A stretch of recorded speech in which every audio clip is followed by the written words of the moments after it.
교회에는 격려와 나눔과 사랑이 많아야 될 줄로 믿습니다. 우리 한번 앞뒤 좌우 양옆 아까 다 인사하셨을지라도요, 격려하면서 서로 한번 인사하셨으면 좋겠는데요.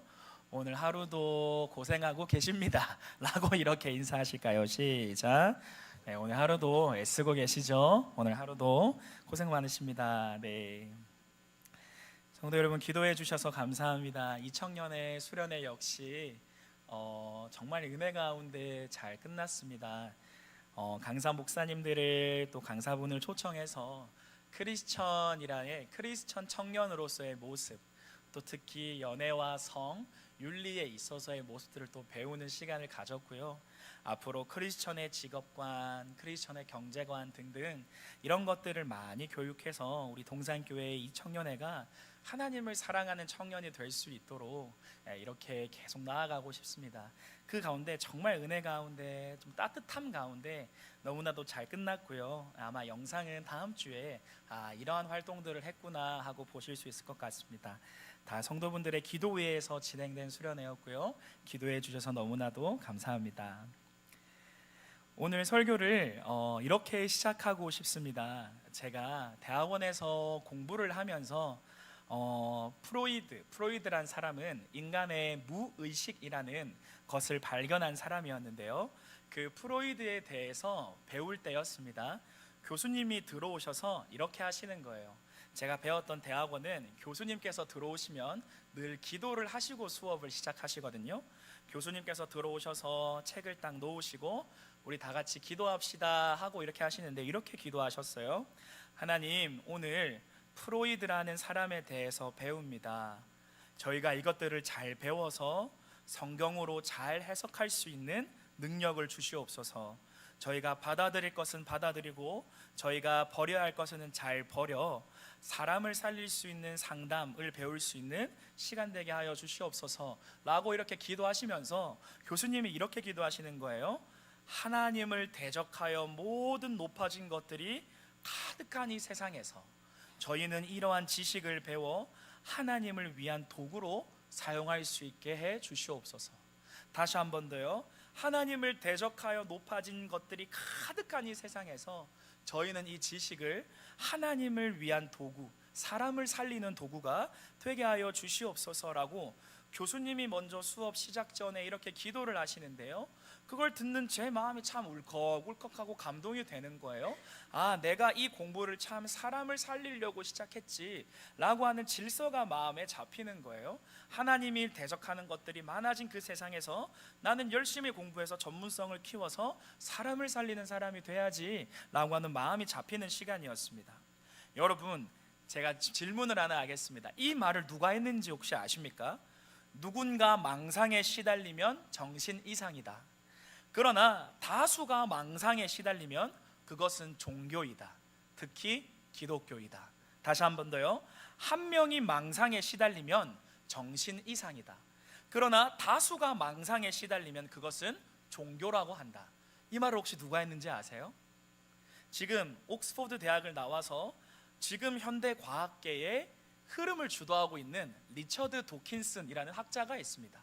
이 학자가요, 이기적인 유전자라는 책을 냈는데요, 그 책에는 이렇게 적혀 있어요. 사람은 그냥 물질일 뿐이다. 한평생 살다가 내가 가진 DNA를 내 후손에게 물려주고 그냥 그렇게 목적 없이 사라지는 물질일 뿐인 것이 바로 인간이다라고요. 이 시대의 지성인인 리처드 더킨슨이라는 사람이 말했어요. 이 사람이 이기적인 유전자, 만들어진 신, 이런 책을 썼거든요. 근데 얼마 전에 책을 하나 더 냈는데요, 시계공이라는 용어가 있습니다. 온 땅을 다스리시는 창조주를 뜻하는 시계공이라는 단어인데, 이러한 책을 냈습니다. 눈이 먼 시계공. 눈먼, 다른 말로 하면 눈먼 하나님이라는 뜻이거든요. 이 사람이 뭐라고 말하고 있는 겁니까? 이 세상을 창조한 신, 그런 건 없다. 우리는 태어나서 우리 DNA 물려주고 죽으면 끝난다. 뭔 하나님이고 창조주냐, 그냥 눈먼 시계공일 뿐이다 라는 요지거든요. 여러분, 이 리처드 도킨슨이라는 사람 정말 똑똑한 천재거든요.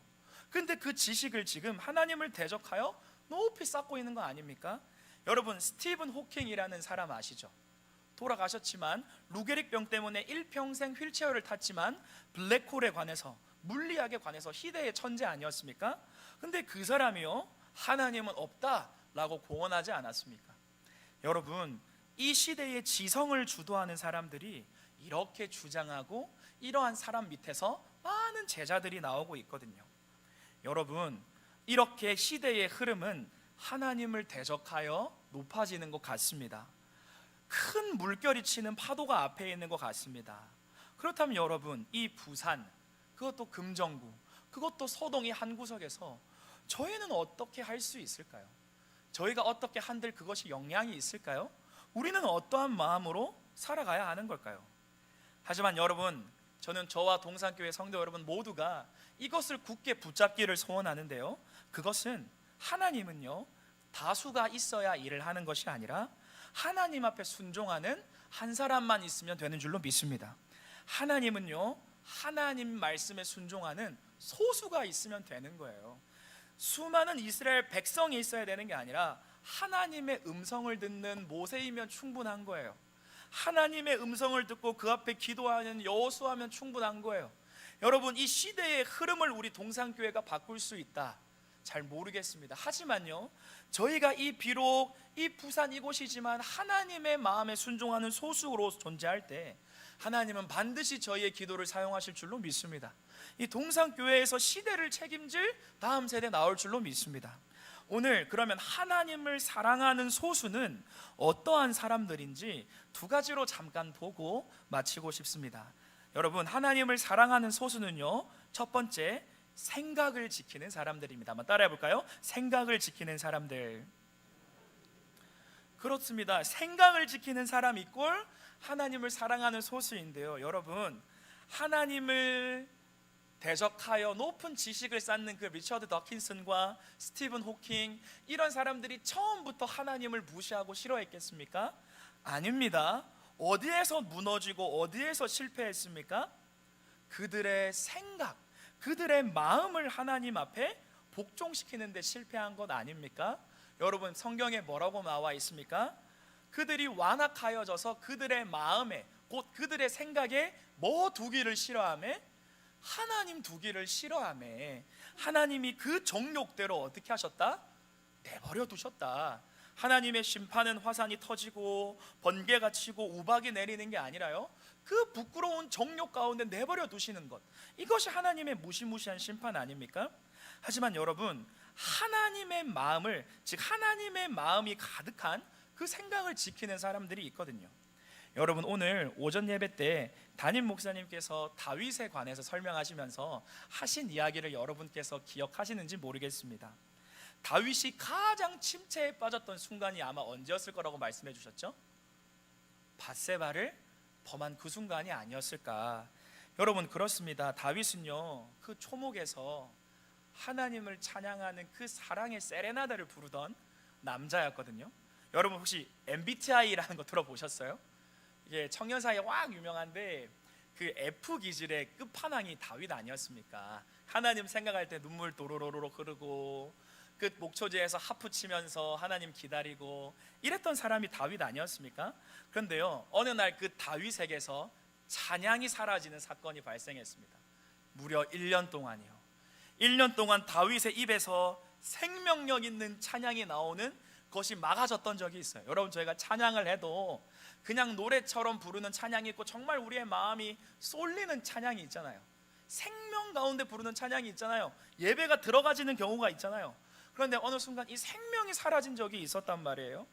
다윗이 뭐라고 고백했습니까? 하나님은 내 편이라 사람이 내게 어찌할꼬 라고 담대한 믿음으로 전쟁하고 나갔던 사람이 다윗 아닙니까? 근데 하나님은 내 편이라, 근데 진짜일까?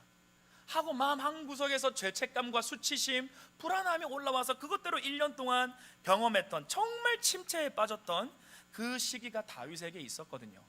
뭐에 실패했습니까? 다윗이 밧세바를 보았을 때 그 생각 지키는데 실패한 거 아닙니까? 일 저질렀으면 그때라도 정신 차리고 내가 범죄했다, 내가 공동체와 하나님 앞에서 내가 범한 이 죄를 다 청산받기를 원한다, 정말 용서받기를 원한다, 내가 왕의 자리를 잃을지언정 하나님과의 관계에 있어서 내가 회복되기를 원한다, 나를 도와달라 라고 해야 되는 건데요, 그때부터 생각 지키지 못하고 우리아를 죽이는 사인으로까지 가는 일이 발생하지 않습니까? 여러분, 이렇게 내 안에 올라오는 생각을 잘 지켜가는 것, 여러분 얼마나 중요한 것인지 아시겠죠? 그렇다면 여러분에게 이러한 질문을 드리고 싶습니다. 생각을 지키는 게 무엇일까요? 여러분, 오늘 본문에 보시면 이렇게 나와 있습니다. 하나님을 아는 것을 대적하여 높아진 것들을 다 무너뜨리고 모든 생각을 어떻게 해서요? 사로잡아서 그리스도에게 뭐 하게 하나니? 복종하게 하나니. 아멘입니다. 여러분, 생각을 지킨다는 것은요, 성경에서 분명히 가르친다는데요, 내 생각을 사로잡아 가지고 이것들을 어디 앞에 딱 던져 놓는 거예요? 하나님 앞에 던져 놓는 거예요. 이렇게 표현하고 싶습니다. 생각이 흘러가는 대로 두지 않는 인생인 거예요. 내 생각 그냥 흘러가는 대로 두는 게 아니라 그 생각을 딱 어떻게 버리는 거예요? 붙잡아 가지고 그 생각을 어디 앞에 놔두는 거예요? 하나님 앞에 딱 복종시키는 것, 그것이 우리가 하는 생각 지키는 거 아닐까. 여러분, 그래서 이렇게 적용하고 싶습니다. 내 생각이 좌절과 절망으로 막 흘러가고 있을 때, 어제 수련회가 잘 끝났잖아요. 수련회가 끝나고 참 이 벅차고 행복한 마음으로 교회에 오고 있었거든요. 근데 여러분, 참 저라는 사람이 너무 약한 게, 문득 누가 툭 던진 그 말 한마디에 저의 온 마음의 기쁨이 갑자기 확 사라지는 거예요. 온 마음의 기쁨이 확 사라지고 깊은 어떤 낙담과 절망과 저 안에서 그냥 라는 한숨이 나오기 시작하는 거예요. 뭐 때문에요? 아주 거대한 일을 만났습니까? 아니요, 누가 던진 그 한마디 때문에, 그 한마디 때문에 1박 2일 동안 은혜와 감동에 젖어있던 마음이 순식간에 확 날아가는 거예요. 그걸 보면서 하나님, 제가 참 약합니다. 정말 제가 정말 참 약합니다. 저한테는 정말 구원자가 필요합니다, 주님 라고 고백하게 되는 시간이었죠. 여러분 어떠세요?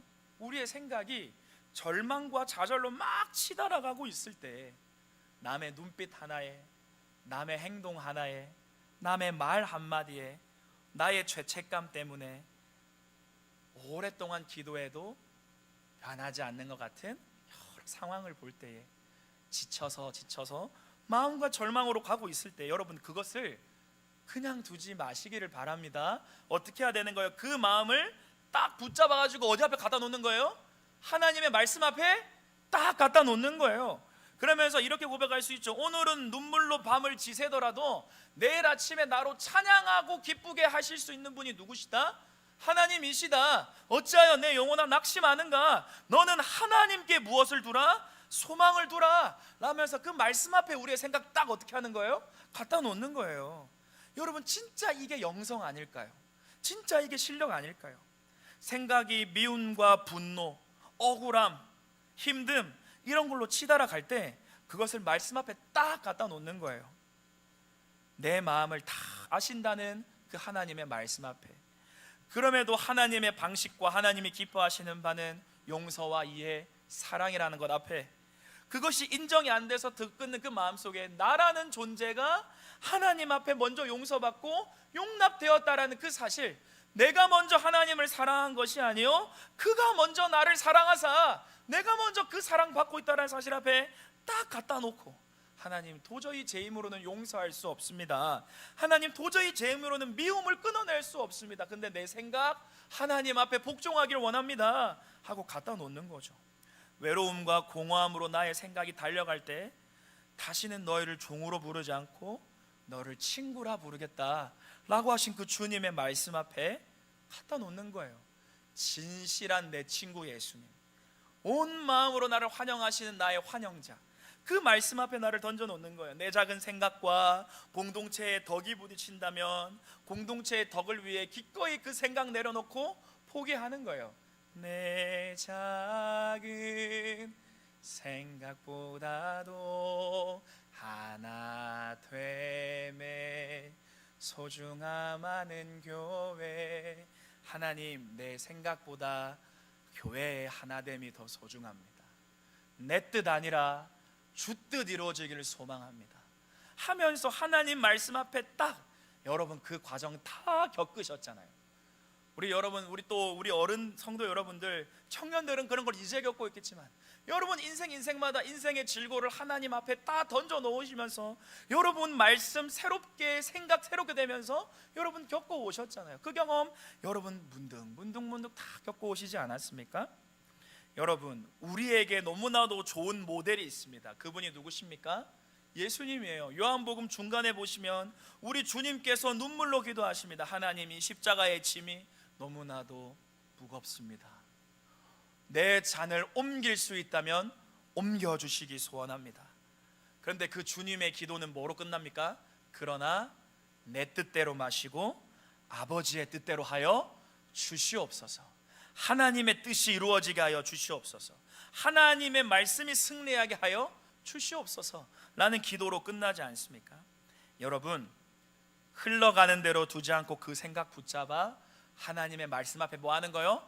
던져놓는 저와 여러분 되시기를 소망합니다. 그 소수가 있으면 돼요. 우리 동산교회는 그러한 소수로 존재하면 돼요. 세상에 기가 막힌 소식들, 분주한 소식들 들린다 할지라도 우리는 그러한 소수로 존재하면 돼요. 그러면 하나님이 들어 쓰시는 거예요. 하나님이 주목하시는 거예요. 여러분 하나만 더 보기를 원하는데요, 우리 6절을 다 같이 한번 읽기를 소망합니다. 시작.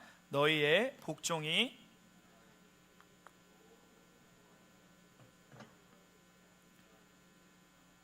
여러분 하나님께서 무서운 말씀을 하십니다. 모든 복종하지 않는 것들의 결과는 무엇입니까? 벌과 심판이라는 말을 하시는 거예요. 여러분 이 세상은요, 성경이 말하기를 어떠한 상태에 놓여 있습니까? 하나님의 진노 아래 놓여 있거든요. 이 세상에 죄가 가득하거든요. 하나님을 인정하지 않는 것이 가득하거든요. 여러분 제가 문제를 하나 낼게요. 마음으로 한번 답해 보세요. 제가 중고등부 학생들과 청년들에게도 이런 문제를 냈습니다. 여러분이 운전면허가 없으시더라도 면허가 있다라고 가정하시고 여러분이 운전 중에 있습니다. 이게 길을 가는데 누가 이렇게 태워달라고 하시는 거예요. 알고 보니까 누구셨어요? 예수님이라고 가정합시다. 자, 그럼 여러분 예수님은 어디에 태우는 게 가장 최고의 예우일까요? 조수석, 사장님석, 운전자 뒷자리. 여러분 어디일까요? 뭐라 말씀하시는데 제가 잘 어떻게 이 얘기를 제가 한 적도 있는데 어디에 태우는 게 믿는 사람일까요? 네? 예? 안 들리는데요? 목사님 어디입니까? 담임 목사님? 네, 목사님 팔은 지금 조금 안 좋으실지라도 영성은 그대로시네요. 네. 네, 목사님 뭐라고 말씀하셨냐면 운전석이라고 말씀하셨습니다. 예, 그렇습니다. 여러분 진짜 예수님 인정하는 사람은요, 조수석도 뒷자리도 아니에요. 뭐 할까요? 운전석에서 내려가지고 그 운전석의 핸들을 누구께 맡기는 거예요? 예수님께 맡기는 거예요. 죄가 뭡니까? 내가 운전대 잡고 가정에서 들이박는 거, 그거 죄 아닙니까?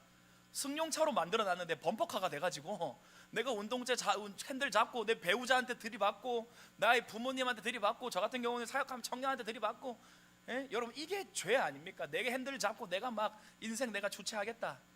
여러분 정말 예수님을 인정하는 사람은 운전석에서 내려가지고 주님을 운전석에 태우는 거죠.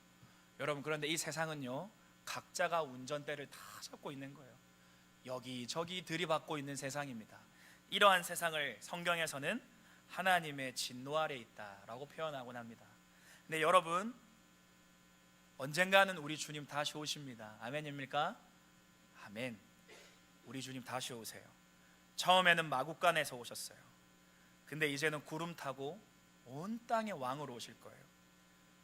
다시 오실 때는 심판자로 오십니다. 그를 찔렀던 자들도, 그를 때렸던 자들도, 그의 다시 오심을 사모하시는 모든 사람이 우리 주님의 다시 오심을 두 눈으로 보게 될 줄로 믿습니다.